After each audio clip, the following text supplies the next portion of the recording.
Nnenna first noticed Nnamdi on their first day of SS1 when their English teacher called out his name for attendance. He had answered in a voice that was very deep for a 15-year-old, and something about it made her look up. He wasn't the loudest in class, nor was he invisible. He was just there, present in a way that made Nnenna feel uneasy, as if her heart had recognized him before her mind did. Nnenna was one of the brightest students in their class, always in the top 3, and Nnamdi was right behind her in 4th place. Their academic rivalry was subtle. They spoke only when necessary about assignments and group projects. The most intense moment of that first year was the day it rained. They had been waiting under the assembly hall roof, watching as the rain turned the dusty school grounds into muddy rivers. It was just the two of them. Everyone else had dashed into the rain out of frustration. Nnenna had been shivering slightly, arms crossed over her chest. Without a word, Nnamdi took off his blazer and draped it over her shoulders. She turned to look at him, stunned. His fingers brushed her arm lightly, and for a split second, it felt like the whole world had stopped. He wanted to say something, thank you maybe, or ask why his heart was beating just as fast as hers, but he simply stepped away, shoving his hands into his pockets as if he didn't notice the chemistry between them. By the time SS2 started, Nnenna and Nnamdi had settled into a rhythm, a delicate, fragile rhythm that neither of them dared disrupt. They were not officially friends, not lovers, not even rivals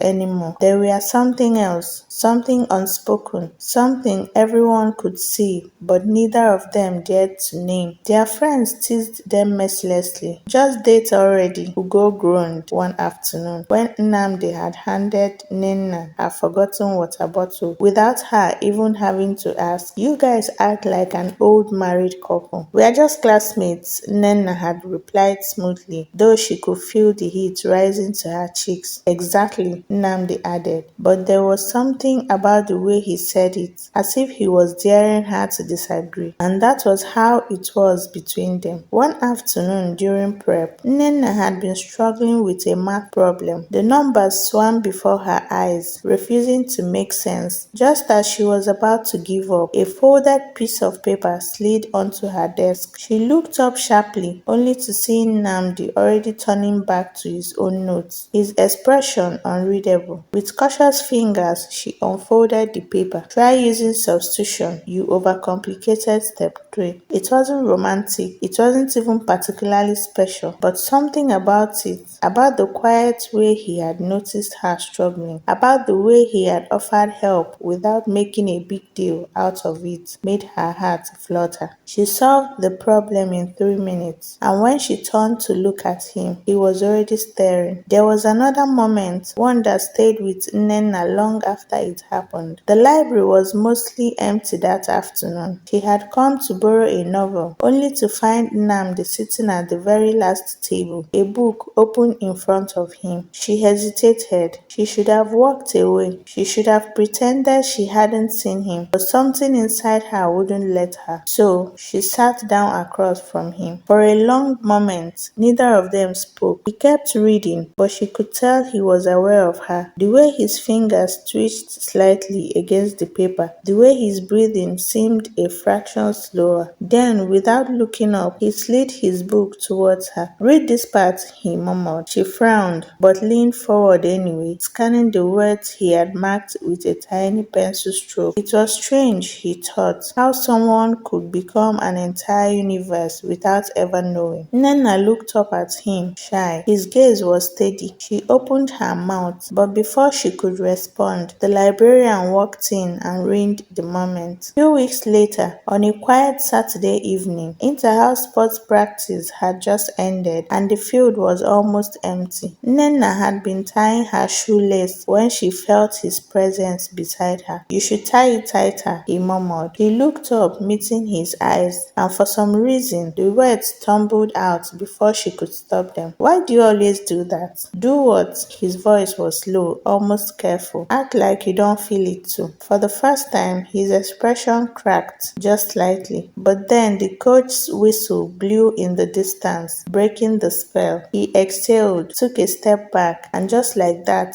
the moment was gone. By SS3, the weight of 3 years of almost had become unbearable. WAEC and JAMB were looming, university applications were closing in, and the reality that their time in secondary school was coming to an end hovered over Nnenna and Nnamdi like a storm cloud. It should have made things clearer. It should have forced one of them, him, to finally say what had been dancing between them for years. But instead, the distance grew. At first, it was subtle. Nnamdi stopped sitting near her during prep. He no longer lingered after class to exchange knowing glances or offer his usual sarcastic remarks. He was still there, still present, but it was different, colder and more distant, and it was driving Nnenna insane. She tried to ignore it. She tried to convince herself it didn't matter, but it did, because no matter how much he pretended otherwise, his eyes still lingered on her when he thought she wasn't looking. The tension between them reached its peak on the night of the annual school social. The open-air basketball court had been transformed with fairy lights and music, students laughing and dancing under the stars. Nnenna had dressed up, not for anyone in particular, of course not, but when she walked in, she felt his gaze on her immediately. She found him standing by the sidelines with Ugo and the rest of his friends, hands shoved into his pockets, watching her. Nnenna ignored him, or at least she tried to. She danced with her friends, laughed a little too loudly, and even let Emeka, a boy from another class, pull her into a slow dance. And yet, every time she glanced at the sidelines, Nnamdi was still watching. When the song ended, she made her way towards the drinks table, but before she could pour herself a drink, a hand grabbed her wrist. Not forcefully, just firmly. She turned, only to find herself face to face with Nnamdi. "You're ignoring me," he said. Nnenna let out a humorless laugh. "Says the person who has been acting like I don't exist for the past month." He exhaled, dragging a hand over his face. "It's not like that, Nnenna." "Then what is it like?" He hesitated. For one excruciating second, she hoped he would finally just say it. But then, just as he opened his mouth, a loud voice interrupted them. "Nnamdi, come, we are leaving," Ugo called from across the basketball court. Nnamdi looked at her, then hesitated, and without another word, he turned and walked away. Days passed. Nnenna told herself she was done waiting for him. If he wanted to keep playing this frustrating game of push and pull, let him. She had better things to focus on. But then one afternoon, she found a folded piece of paper tucked into her literature textbook. No name, no introduction, just a few lines written in his unmistakable handwriting. The note read, "If I had more courage, I would have told you years ago. If I had less fear, I would hold your hand right now. But if I had more time, I would spend it loving you properly." Her heart stopped. Her fingers tightened around the note, and then, before she could overthink it, she grabbed her bag and ran. She found him standing near the football field. He turned when he heard her approaching. Nnenna didn't stop to think. She marched up to him, shoved the note against his chest, and demanded, "Do you mean it?" Nnamdi exhaled slowly, his fingers closing around the paper. "I've always meant it," he admitted. The air between them crackled. "Then why?" "I was scared," he confessed. "Scared that if I said it out loud, it would ruin everything, that you would look at me differently, and that I would lose me?" Nnenna interrupted, her voice barely above a whisper. His eyes searched hers, and for the first time, she saw it all. The fear, the longing, the years of unsaid words. "Yes," he admitted. There was silence. Then there came a loud voice from afar. "Nnenna!" She turned around at the sound of her name, her heart beating fast. A teacher was calling her from across the field. "We need to go," Nnamdi said. Nnenna shook her head. No, not this time. But the teacher was coming closer, and reality was slamming into them too fast. Nnamdi took a step forward, eyes flickering between hers. flowers and the approaching figure. And then, just before the moment could slip away, he reached for her hand, and just as their fingers brushed, the teacher's voice rang out, "Nnenna, now!" She flinched, pulled away, turned, and when she looked back, Nnamdi was already walking away. Nnenna watched as Nnamdi walked away, his shoulders tense, his pace quick. The wind carried the last remnants of his scent. Her chest tightened. For 3 years they had danced around this. For 3 years she had waited for him to be brave. But maybe, just maybe, it was her turn to be brave this time. So she made a choice. "Sir, please give me a minute," she called to the teacher, before turning on her heel and running after him. Nnamdi, he froze, but he didn't turn around. Nnenna reached him in seconds, breathless, her pulse hammering. "Don't do this, not again." Slowly he turned to face her. "I don't want to lose you," she said, voice firm, despite the lump in her throat. Nnamdi swallowed hard. "You won't." "Then stop walking away," she said. His lips parted slightly, as if caught between a response and something else, something much bigger than words. For a moment, it felt like the world had paused. Then he took a step forward, then another, and before she could say anything else, his arms were